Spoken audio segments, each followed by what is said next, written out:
Come here. Cleave, stop! No, I'm yours! You not mine! You can me right. You can me right now! Help! Yes! Show me. Okay! Show me. Let's go. Prove it to me. Let's go. Take your hand off the gun. I will. Take your hand off the gun. But you have to pull my pants down. Okay, take your hand off the gun. Stop! January 30th, 2023, 9:15 p.m. A Honda Civic rolls into the MARTA police station parking lot in Atlanta, Georgia. The car stops beneath the only broken streetlight in the lot. Cleave Lambert steps out. His hands are at his sides, open, empty. Across the pavement, a figure waits in uniform. Sergeant Cheryl Clark, 15-year veteran of the MARTA Police Department. 60 seconds from now, 3 gunshots will shatter the silence. 2 of those bullets will strike Lambert in the back as he tries to escape. But when the smoke clears, it won't be the woman with the gun who faces charges. It will be the man bleeding on the concrete. Welcome to Viral Crime Psychology. To my loyal subscribers, I pray your families remain safe and protected wherever they are. If you're new here, please subscribe and turn on the notification bell.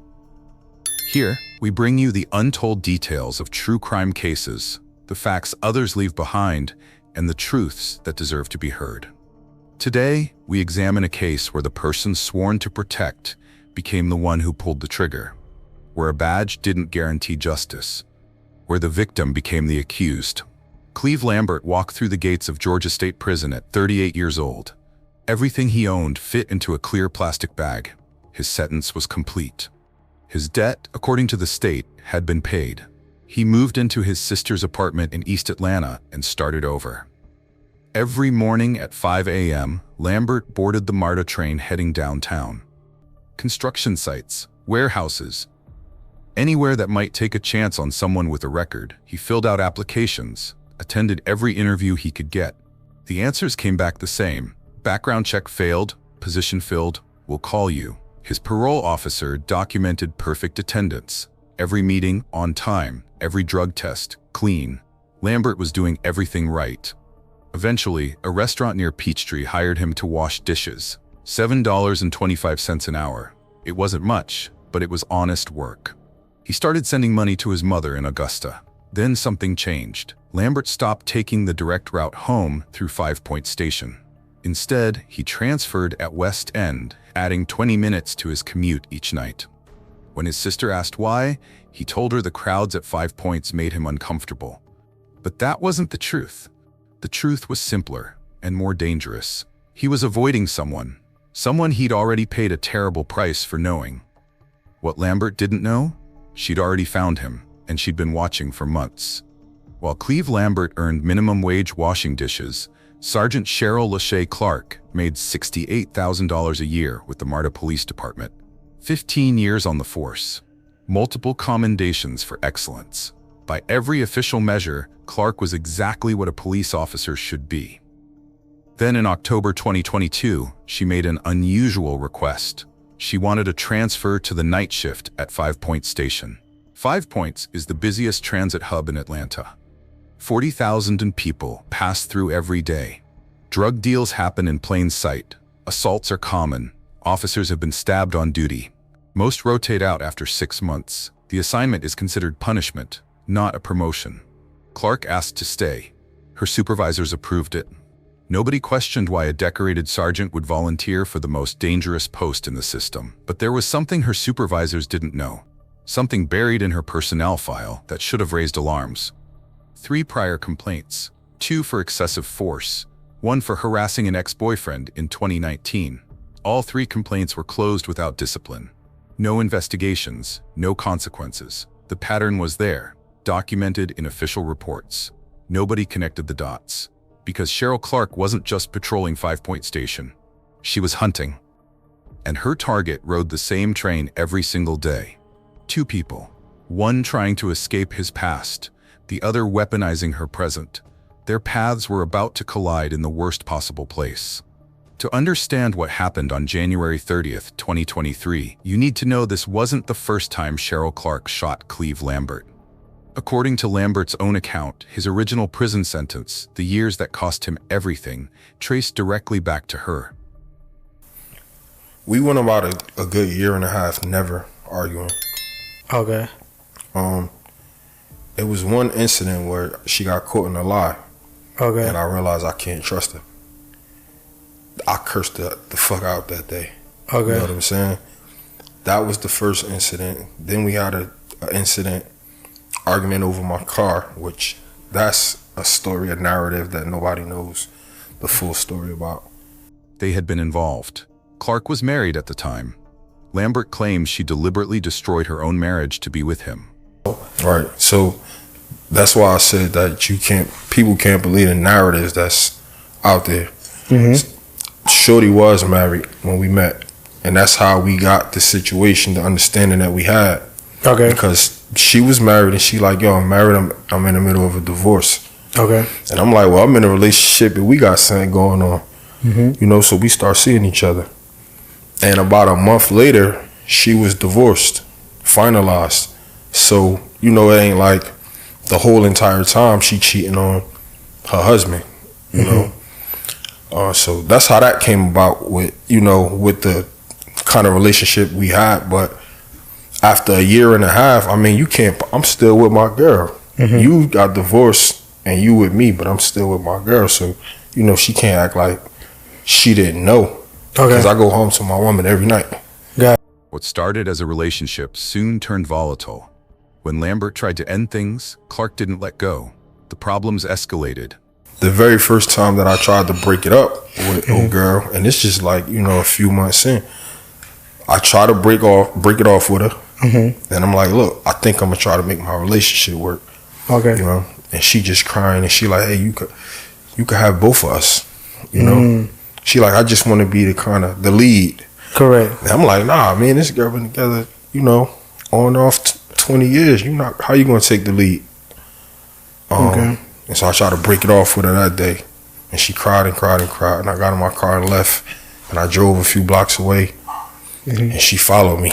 You know, she got out the car crying. She's standing there. So, you know, that was the first time. Arguments became confrontations. Confrontations became threats. And then one day, those threats became violence. The victim had become the defendant. Lambert was charged with crimes committed against him. By her. He was convicted and sent to Georgia State Prison. The woman who shot him faced no charges. When police protect their own, where does justice go? Tell us in the comments. Lambert thought prison was his nightmare. He had no idea it was just rehearsal. After his release in 2022, Lambert tried to disappear. He changed his routine. Took different routes, avoided places she might be. But Cheryl Clark had already found him. On January 30th, 2023, Lambert received a message. Meet me at the station parking lot. Here's what doesn't make sense. Why would Lambert agree? Why would a man who'd already been shot by this woman, who'd already served time because of her, who'd spent months carefully avoiding her, why would he walk into a police station parking lot to meet her? The answer to that question reveals something far worse than anyone imagined. But here's what the body camera captured that changes everything. Stupid ass bitch. I tried to tell your fucking ass a long fucking time ago. You dumb fucking oh my I tried to tell you.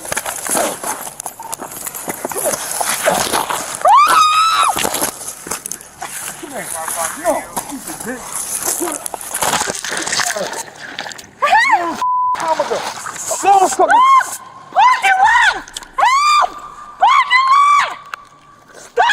come here. Cream, stop.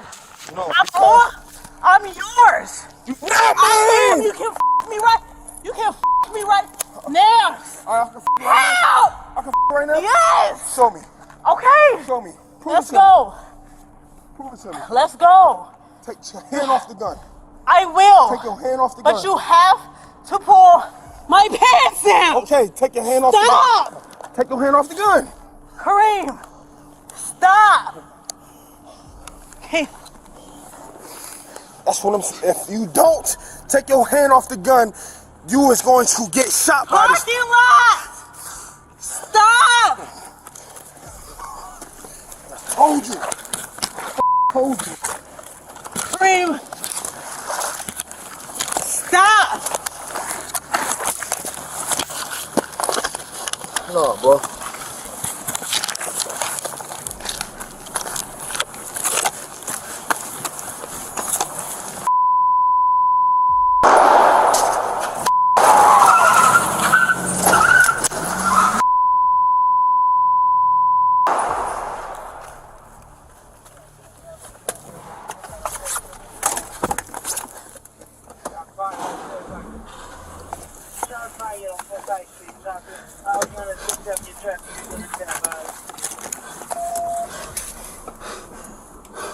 Parking lot! Employee parking lot! Help!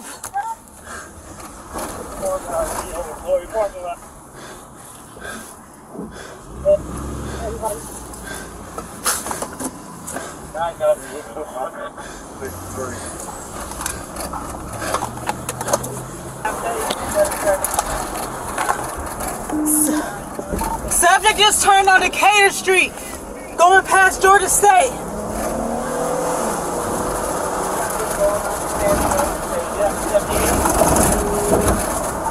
It's gonna be a tan Suburban. Tag is gonna be Georgia Tag. Time Edward Nora 0662.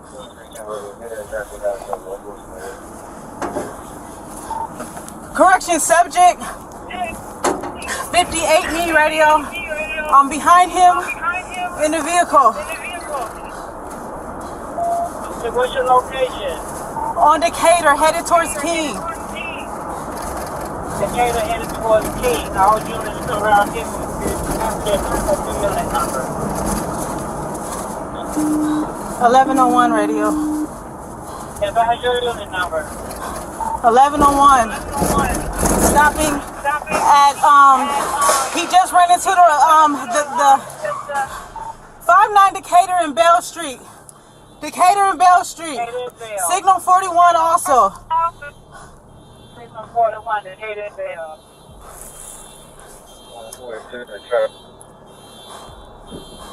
48 clear. Standing by for backup.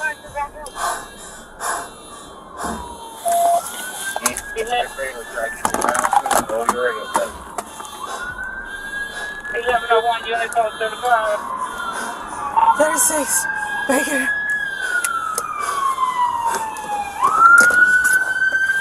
1101, you call 35. 36 Baker radio. Oh yeah. You do it.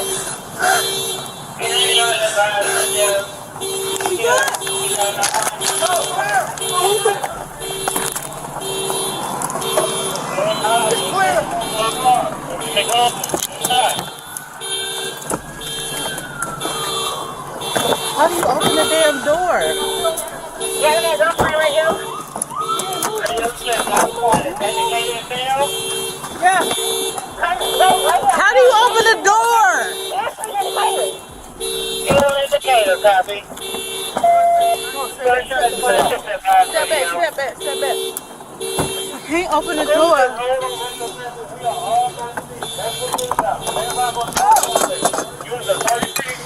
Something can come for you. Approaching the vehicle. Stand by, please. Good. Okay, come on. Come on. You okay? Come on. Get it. Get it, Sarge. Get it. Come on. MARTA policy is clear. Officers must activate their body cameras during any civilian contact. It's not optional.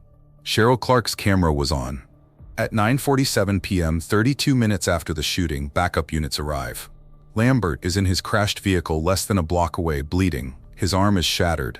Blood pools beneath him. He's conscious but fading. Clark gives her statement to responding officers. Lambert tried to grab her weapon, she says. She feared for her life. She had no choice. Paramedics load Lambert into an ambulance. Destination, Grady Hospital, downtown Atlanta. Out on this call. Are you hurt? You shot? You shot? No.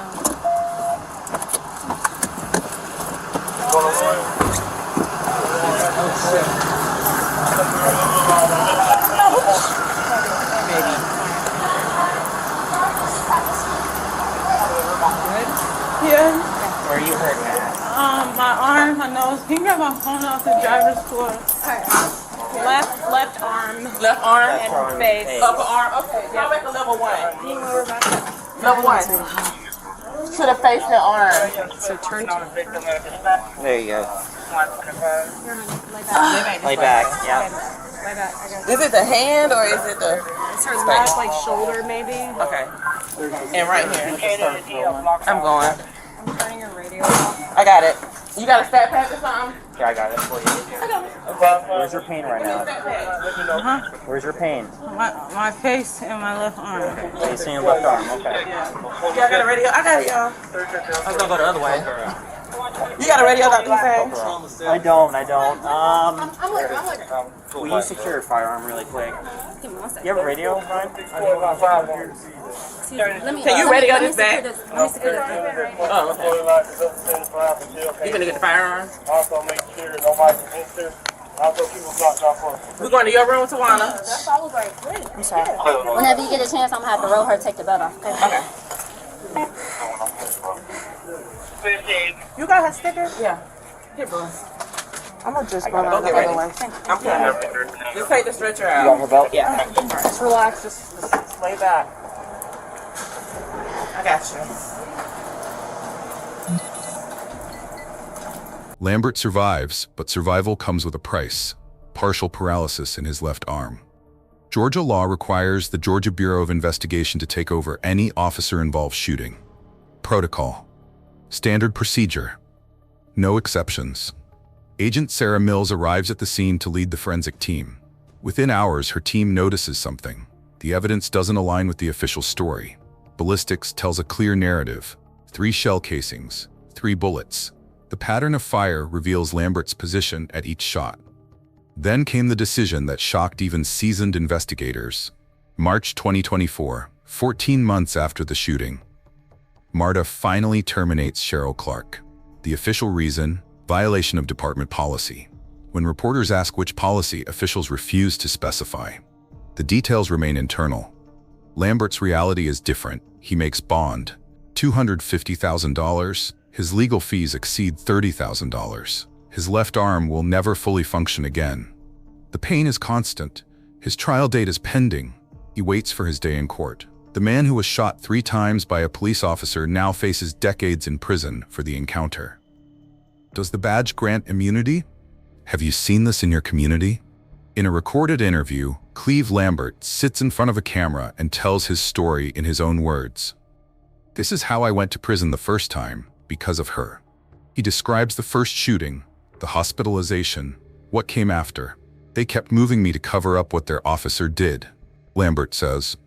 Right, so we was arguing about a few things, Okay. right? And one of them was that, but the other one was that when you decided to break us up and you realize how much I resent you, now you don't want to be in a relationship with me no more, or you want to act like you don't. You know what I'm saying? So we together, but I'm angry a lot all the time, you know?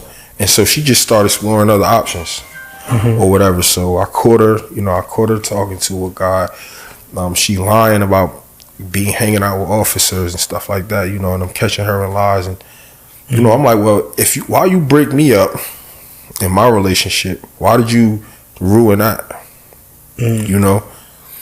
And now, because you know how I feel about you for that, now you run into something else.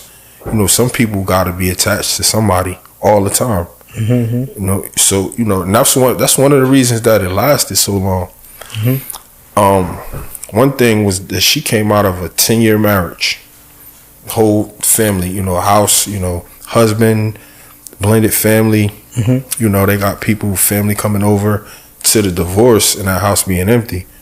So eventually she let friends move in and friends moved out, and then the lady died that was in the house, so the house is now empty. So she's wanting to spend more time with me, you know, so she's seeing us like a family. And I'm like, nah, this not that. My heart still hurt from that situation. That was only a couple of months ago. You know, so I guess, you know, naturally, people who are emotionally dependent, they want to find people who are safe places, or or who are reassuring. I mean, who doesn't? But some people are emotionally dependent. They gotta have people around. They gotta have somebody, a person. Some people have never been. I don't think she's ever been single since high school. She go from relationship to relationship until she got married. So anyway, leading up to that, I resented her. We had a couple of spats. I was catching her doing things, and then she did something vindictive. I'm calling her one day, and I'm waiting in my car. She had put a gun in my car. So I'm calling her and I'm telling her, yo, I just left work or whatever. I'm sitting at the gas station and she's telling me she not home. She went to work. All of a sudden, cops pull up. I get locked up with the gun in my car. That's hers. She come to court the next day. She tell the judge it was her gun. She put it in the car. She even asked for the gun back. But they didn't let her. They let me out of jail. So we was arguing about that. And I had a car issue and I needed to get a battery. So I parked my car near her house. We had an argument that day because she lied about where she spent the night. So when I came to her house, parked my car, switched cars, she called the sheriff department and said it was a car that's abandoned and they towed my car. So I don't know this yet though. Okay. So I tell her, hey, look, let's talk about, we going back and forth. Oh, and some money too, because I had some money in her account or whatever. And I'm arguing with her to give my money back or whatever. Okay. So we talking about all of that stuff. Okay. And I tell her that, look, I'm gonna be in Atlanta, so I'll meet you at the job. She not at work yet, so she come to work in uniform right before her shift. And that's when everything started, going left. We out there arguing, the next thing you know, I wake up in the hospital. A Department of Justice study found that 40% of police officers admit to acts of domestic violence. That's 4 times the national average. Since 2020, there have been 17 documented cases similar to Lambert's. Officers accused of using their authority, their badge, their weapon to stalk, control, or harm current or former romantic partners. Out of those 17 cases, 2 resulted in convictions. 2. The pattern is consistent. Secret meetings in controlled environments. The officer's word against the victims. Body camera footage that raises questions but provides no definitive answers. And the badge, always the badge, lending credibility to whichever version of events the officer provides. In Georgia, accountability is especially difficult. Body camera footage can be sealed indefinitely. Internal investigations remain internal. Officers are rarely disciplined, even when complaints pile up. In 15 of those 17 cases nationwide, the officer's version became the official story. The legal system accepted it. Prosecutors declined to file charges, citing insufficient evidence or justifiable force. The question nobody seems willing to ask is this: if we cannot prosecute officers who abuse their power in their most intimate relationships, what does that say about power itself? When the person who harms you is the same person society trusts to protect you, where do you turn? When the evidence exists but the charges never come, what is justice worth? Should there be independent oversight for officer-involved domestic violence? What reforms would you implement? Tonight, Cleave Lambert awaits trial for crimes committed against him. Cheryl Clark collects unemployment. She lost her badge, but she kept her freedom. 3 bullets fired in a police parking lot. 8 months, Lambert vanished into the system the first time she shot him. 8 years he spent in prison for a crime she committed against him. The security footage exists. Timestamp, 9:15 p.m., January 30th, 2023. A man steps out of his car, hands empty. A uniformed officer opens fire. 2 bullets strike him in the back as he runs. The body camera was rolling. The evidence is there, captured in real time. But when the person holding the gun also holds the authority to define justice, who decides what truth means? When the shield that's supposed to protect us becomes the weapon used against us, what happens to accountability? Lambert survived. But survival isn't the same as justice. Drop a comment if you've experienced abuse of power. Share this story if you believe accountability matters. Hit subscribe if you want more untold truths. Next time, a small-town sheriff's son goes missing. The search party finds something impossible, and the father's body cam footage reveals why some crimes never make the news. Not even a block away. But she didn't follow through you though. She just like I don't know. I seen the videos, but it's not something I could recollect from my memory. Okay, so you crashed not far away. I'm guessing she didn't follow through to proceed and go towards you. So no, she did. So she did to go towards the car. Yeah, she actually ran to the car, tried to open the doors, trying to help you out. I don't know. So she ripped the person ripped the knobs off the door, trying to get the doors open. Okay. So when you woke up, you was in the hospital. So when you woke up, you were in the hospital. What was the next thing that happened? Did you remember? I woke up and I couldn't feel this arm, and it was probably like twice this size. And they was asking me to move my fingers. I was saying I can't. I felt my hand just dying, just withering away. And they're like, look, we're gonna have to cut your arm off. They said, we know you've been in surgery all night. They said, but the only way to save this arm is for you to go right back in surgery right now. So I nodded, I went back in surgery. But that time, I guess with all the trauma on my body, I didn't wake up for the next 5 days. And the stories that they say, people say when they, when they have near-death experiences, when they talk to God and you have you have one of them experiences. I had one of those. Yeah, I was just about to ask you that throughout that time, I'm sure you probably don't remember nothing. You could feel like you were sleeping the whole time. Nah, I wasn't asleep. I was alive. I was conscious. I just wasn't here. I wasn't in this universe. You know what I'm saying? That's it was a little personal, deep experience that I had. Sometimes when it's not for you, you got God kind of give you a nudge, the entire time.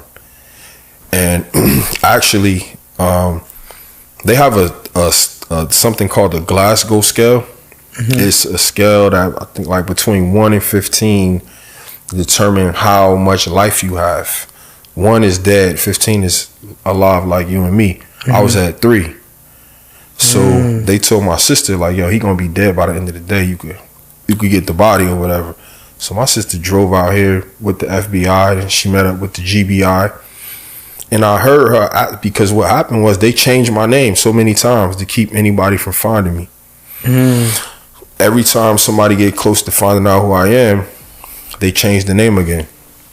So my sister and my ex-girlfriend at the time, they running through the hospital looking in all the rooms. Finally, they find who the alias they had me under, which was a guy named Jason Boone.